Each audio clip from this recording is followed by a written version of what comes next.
Good day to you, Doctor. Good to have you on our fifth S21 SGS Podcast.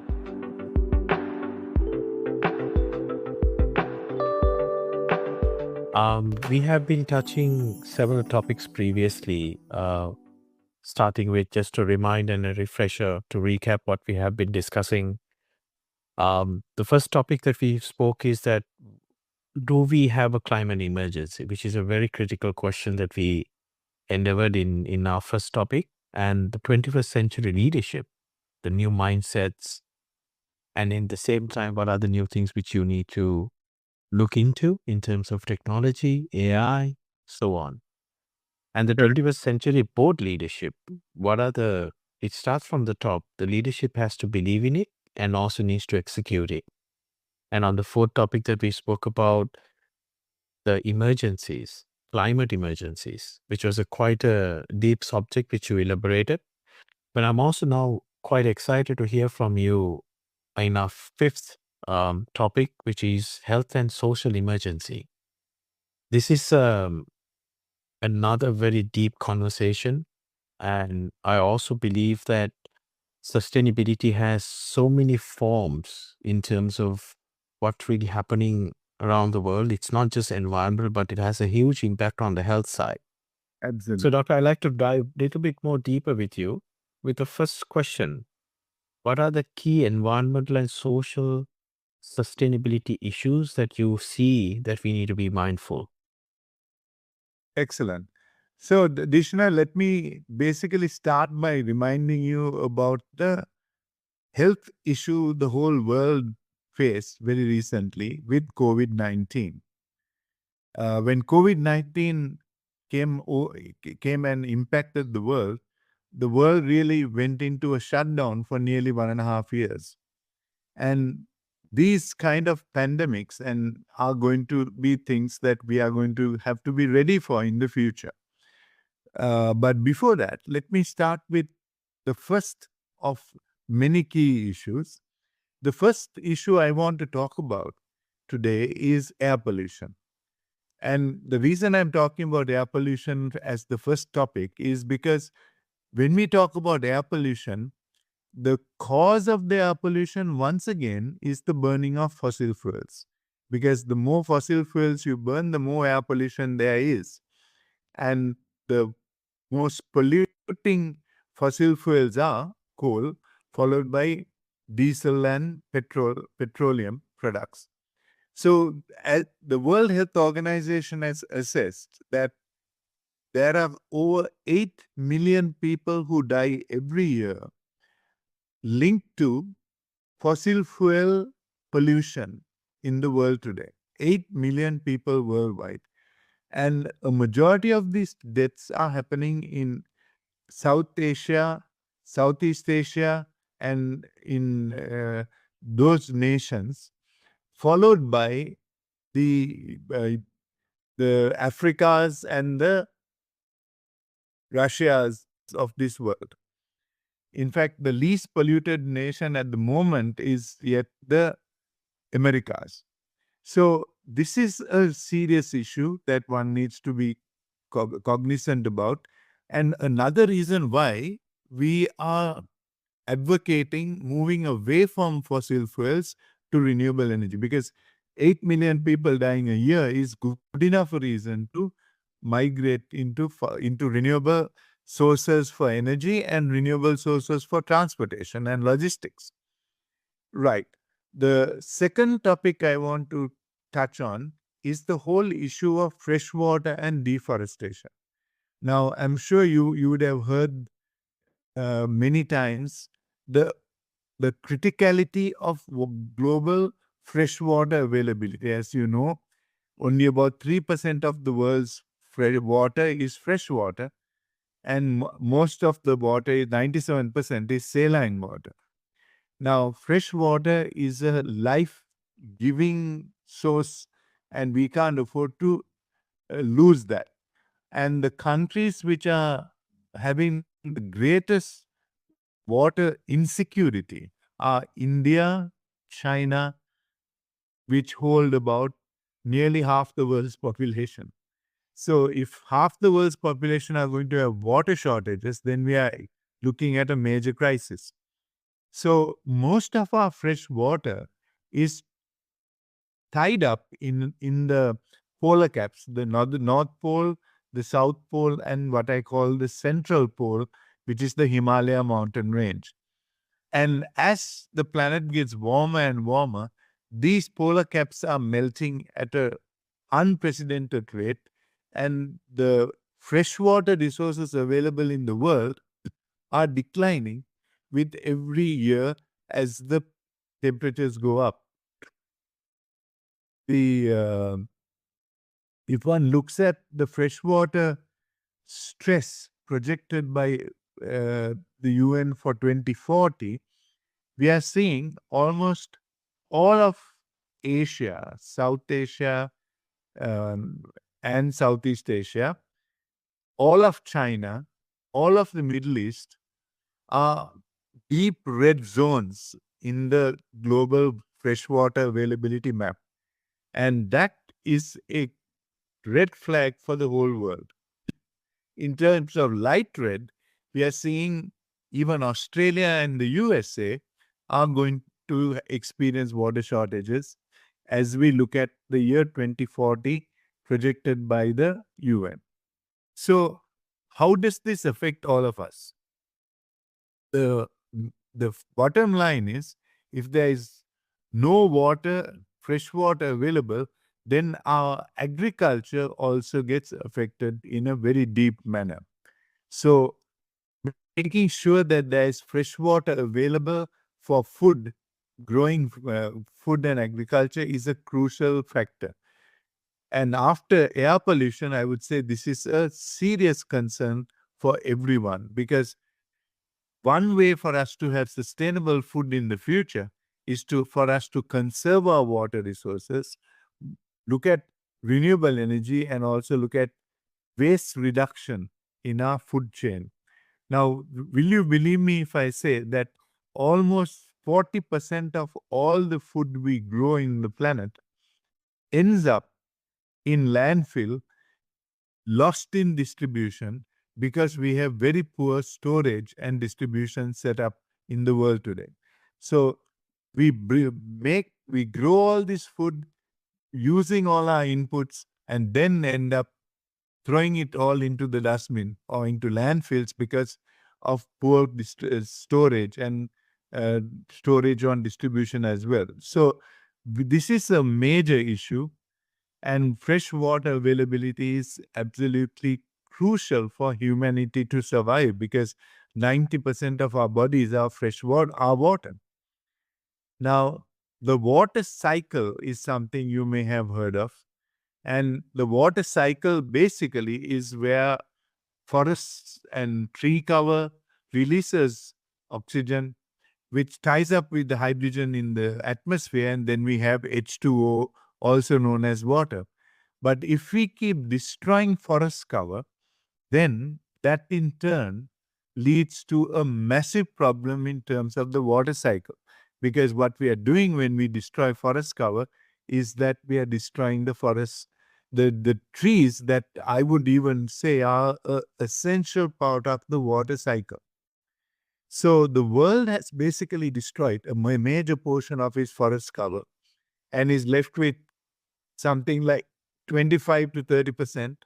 70% has been destroyed. And the more of the forests we destroy, the less we will end up having the rain cycle operating for us in those markets. And the amount of the carbon footprint of tropical deforestation, the biggest culprit in terms of that has been in the past China, followed by the US, followed by the European Union, India, and Russia in that order. And even in the biggest rainforest of the planet, which is the Amazon rainforest, believe it or not, until the last 2 or 3 years, the Amazon used to absorb the pollution of the world and toxins of the world. Today, due to the deforestation that has happened in the last 10, 15 years under various leaders in Brazil, from 2013 onwards, we are beginning to see the Amazon rainforest, which was the carbon sink which absorbed pollution, now contributing to pollution in the world. So, deforestation is a disastrous situation which indirectly impacts our water availability. So, according to the United Nations, today we have only 31% of the world's land surface in forest cover, which absorb about 15.6 billion tons of carbon dioxide each year. And the amount of rainforest that we are left with, the key rainforests, are getting destroyed as we speak. The Amazon is getting destroyed. The Congo in Africa is getting destroyed. And then, of course, we are looking at the other rainforests available in Russia and also in Southeast Asia, where we have the Borneo. So, one of the factors we need to realize is the more we destroy forest cover, the greater chances of pandemics coming into being.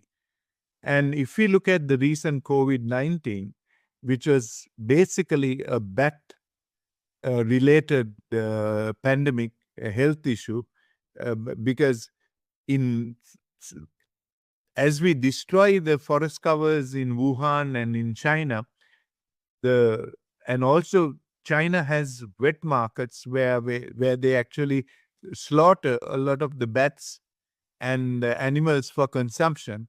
Then there's the interaction between human beings and the infected bats, etc. So SARS was a disease that came through the pigs. Ebola and COVID are through bats, and MERS was through the in the Middle East, came through the Middle Eastern animals. So we have to be very cognizant of these issues as we look at health issues in the future, which need to be managed. I want to move on to the plastic pollution side of things. Now, I'm sure you're aware that plastic is a derivative from fossil fuels. And it is not a surprise that the biggest single-use plastic producers of the world are the oil companies.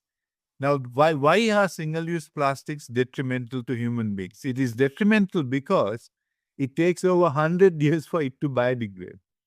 And if you end up with so much of plastic in landfill and in the oceans, you now have even an island of plastic in the Pacific Ocean.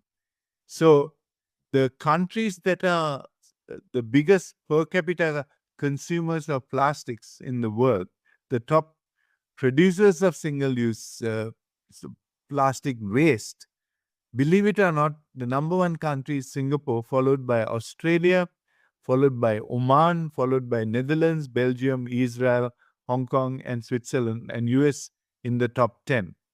So nations have to be much more educated about the management of single-use plastics. And the countries that are contributing to ocean plastic pollution, obviously the biggest country is China, followed by Indonesia, Philippines, Vietnam. And these are the countries that are responsible for the plastic pollution crisis of the world.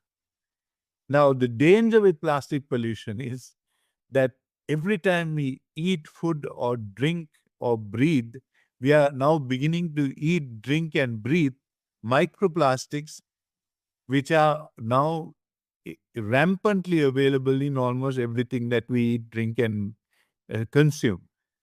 Bottled water, for example, has about 94.37 particles per gram or liter of microplastics. If you were to drink beer, that's about 32.27 microplastics available. If you breathe air, that's about 9.8 per gram liter of microplastics. So we are beginning to now see microplastics coming into the system, and we are ingesting this through our ignorance of consuming plastic pollution. So, the last one I want to talk about is in terms of social sustainability. Social sustainability can only be achieved if there is a trickle down effect of the income and the wealth created at the top end. But unfortunately, this is not the case. And the top 1% of human beings in the world, the richest 1%, control, believe it or not, 52% of the world's wealth. And 98.9% of the world's population have to manage with the balance 48%. And this is inequality, and that inequality has to be eased off in the world today as we look at it. The, the highest ocean plastic waste polluters are the countries that I mentioned earlier. And all these are serious health and social issues, Deshana, that cannot be ignored if we are going to manage sustainability in the world. Over to you. Thank you for that deep elaboration on the subject, Doctor. But one of the things that I also start to think through, like, the plastic is obviously one of the biggest contributor in terms of pollution, and also, but question is that there is no a single specific solution available in the market. But even if it is so, the cost of production of these alternatives are much more higher, and therefore it adds into the consumers end of the day. They need to pay more in order to get that. So for example, for food deliveries and that kind of situations, you see a lot of things are being delivered in plastic containers, and even beverages. But if you look at alternatives like glass or even any other material, which is even paper cups for that matter, but even those have some level of plastic involvement, but not to that level. It's much more um, safer. But I think the issue is that what I see is that the unit cost is high, so therefore they have to add that into the consumer. But I also see some alternatives which has been introduced by certain countries. I see these conversations are happening. Like if you buy a bottle of water, if it is $2.20 is the cost of the bottle of water, but they add another $3 for recycling costs. So therefore, the consumer will decide whether they want to buy that kind of alternative giving them, like, this is the impact for the environment, so we have to recycle these um, single-use plastics behalf of you, therefore you have to spend X amount, so people become more vigilant about it. Now I also see certain supermarket chains that you have to carry your own bags, but if you're going to buy the plastic bags, then they will charge you some extra couple of cents for each bag. So that's discouraging customers, using those single-use plastics. But still, it's not still up to the magnitude that you're talking about. And then I think that's one of the other things that I start to see what are those alternatives are. But I think there are a lot of innovation happening around it. I do see. And also one of the things I see as a positivity is that some countries are recycling some of this plastic into granular. I see some countries are using these bottles, granulizing it and using for paving. So there's some other. So I think while we are transitioning into new alternatives, we also have to look at a new ways of managing the plastic consumption. That also leads into the next one. What are the responsibilities that governments needs to do urgently, Doctor, on these subjects? Yeah, just one little point about the point you made about glass being the original alternative. In fact, Coca-Cola is a good example where all their beverage used to be delivered in glass, and then they moved into plastics for improving significantly their profitability. But the cost of recycling and uh, basically granularizing plastics and making other things with it, the bottom line is that today the world recycles under 6 to 7% of the world's single-use plastics. Now, we don't have a problem with reusable plastics. The problem is with single-use plastics, where you end up using it and throwing it into the dustbin, actually ends up in the oceans.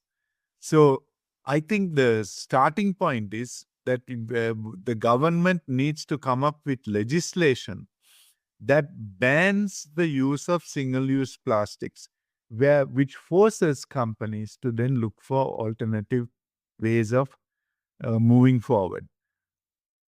The second thing the government should be doing is also banning these plastic bags, which all end up in landfill and then last another 100 years before it biodegrades. So I think the first thing the government should do is educate the public of the danger of microplastics and how that can have a massive health issue, and start beginning to have strict legislation which is being managed, which is being enforced in terms of banning single-use plastics. And the cleaning up of water bodies with from plastic waste and is also a very important factor. The one of the factors on deforestation is there has to be legislation brought forth to actually stop deforestation in the world today, because I told you that there is 31% of our land is yet in forest cover from a peak of about 70%. But basically, with the destruction of forest cover, we are destroying so many species in the world today. And governments need to step in and now really conserve the remaining forest cover that we have in the world today. So government legislation must come into being to stop forest cover from being destroyed and reforest versus deforest. Now, China, that way has really mobilized its armed forces for the reforestation of China. And if one was to look at all the countries of the world who are deforesting, China is one of those countries which are beginning to now see a net reforesting happening in the world today. And this is something that has to happen in especially our rainforests, because why are rainforests called rainforests? The reason is because it enables the rain. If we don't have rainforests, then we will end up with no rain fall. And that is why the Middle East has hardly any rain, because they have deforested all the forest cover that used to be rampantly available in the Middle East, especially in countries like Lebanon. So governments need to step in and be aggressively monitoring the use of single-use plastics and deforestation, and incentivize companies to move into longer-term use plastics, if at all, and put the pressure on the polluter pays principle for companies who are polluting the world with single-use plastics to have to recycle all of that plastics that they are releasing into the world. So these are the two big areas that the government should be looking at. In terms of agriculture, which is the area that uses, the industry that uses most water, fresh water, almost 70-80% of fresh water is used in agriculture. I think one solution is to move into precision agriculture, where we use much less water, almost 90% less water in the production of agro products. And this is something that the world should look at. So these are some of the key initiatives government should be involved in. Thank you, Doctor. I think one thing is that we can also, as an alternative, one thing is how we really put systems to in terms of collection of single-use plastics. I've seen Correct. some countries are doing extremely well. One of the countries that I have observed doing this extremely well is Singapore. managing their waste in one of the most efficient way. But at the same time, looking for alternatives subsequently, because suddenly you take the current systems out, then there would be alternatives for the businesses, and even consumers may see some challenges. I think the demand for some of the goods and services has gone up significantly. Therefore, they're looking for more cheaper material in order to make sure the prices are kept at a very affordable range. The other thing is that, as I said, that bringing different types of tariffs for single-use plastics, which is Correct. governments can give a very um, indirect, because when you take all these items, you have to, even if you have to recycle it, there's a cost for the recycling. There's an energy consumption for the recycling. So baked in that recycling process into the product, so the consumers will have um, second thoughts whether they want to buy single-use plastics because it's costing more. So that's another alternative. So as the last topic, Doctor, what are the things that businesses, and also wrapping up with the individuals and families needs to do in order to fight climate change? Great. I think I want to spend a moment on the global water security, because Dishana, without water, no humanity can exist. And we are basically Correct. running short of fresh water.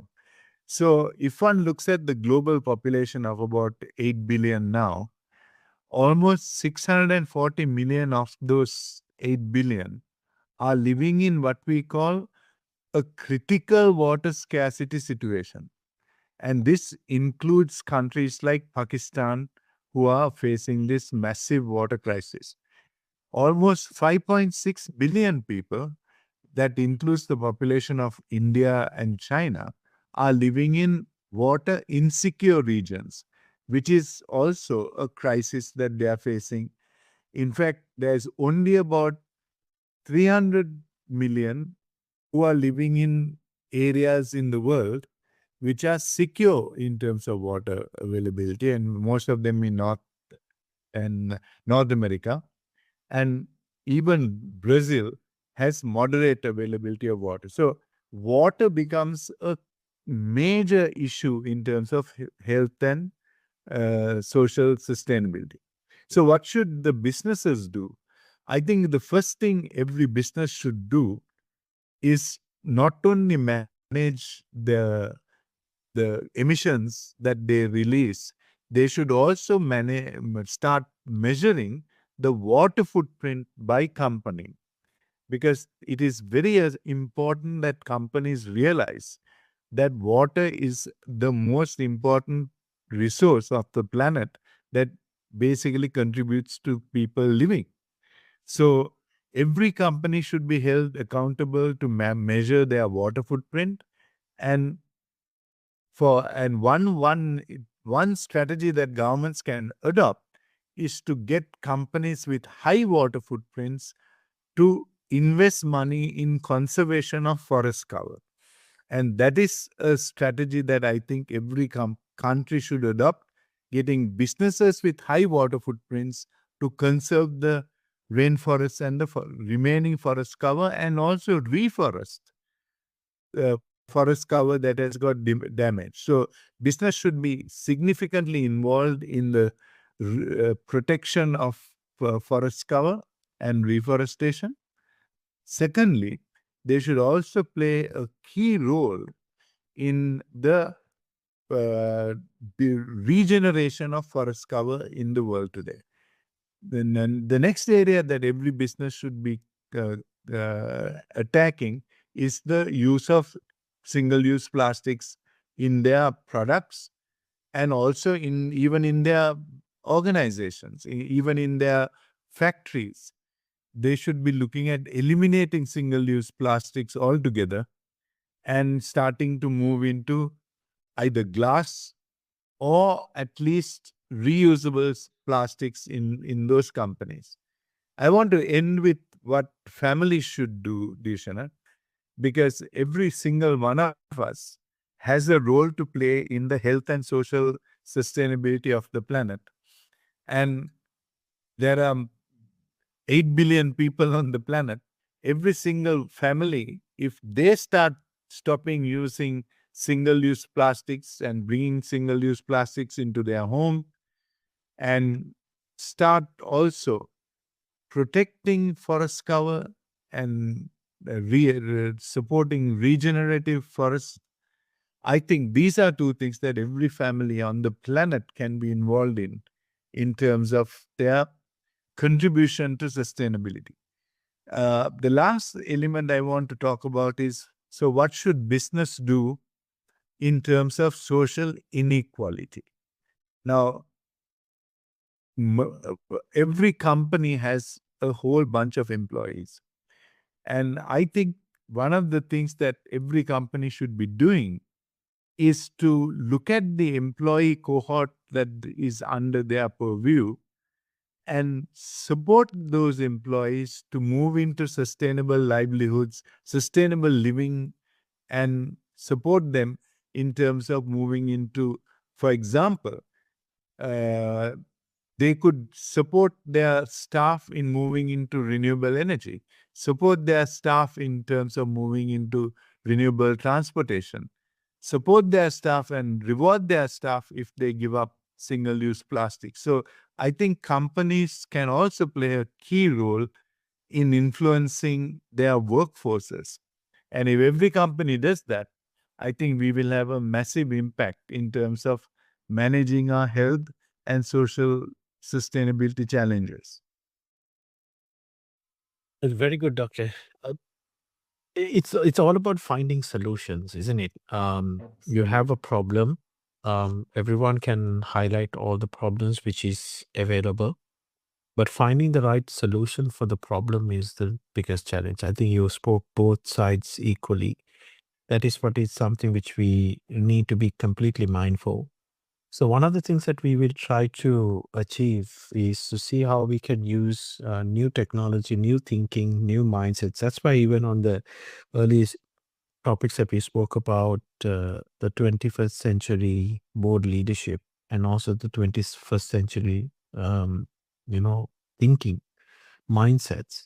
The reason is that we need to think differently because some of these situations which we currently experience are because of the old mindsets. So changing those things is absolutely critical. Then we can look at what are the methodologies that we need to use in order to achieve these things. I think you spoke a little bit of that as well. So on our next topic, what we will try to dive deep into is understanding on the economic emergencies. So that's something to be looked into. And I'm really looking forward for that conversation with you, Doctor, next week. Understanding what are the economic opportunities that you have by simply becoming sustainable. I believe with our 21 SGS new AI model, which we are bringing into the market, is purely trying to achieve how do we solve these challenges, find the right technology, find the right solution for these problems, pain points, we call it, and see how that can create a much better economic value to your organization for governments and individuals by simply becoming sustainable. So let's be more deep into it, that conversation, understand why technology and transformation is critical. It's not just for environmental perspective, but also it has a huge economic impact into your business and your personal life. So we'll be looking forward into that conversation with you, Doctor. And thank you very much for your time and speak to you soon. Okay. Thank you very much, Dishu.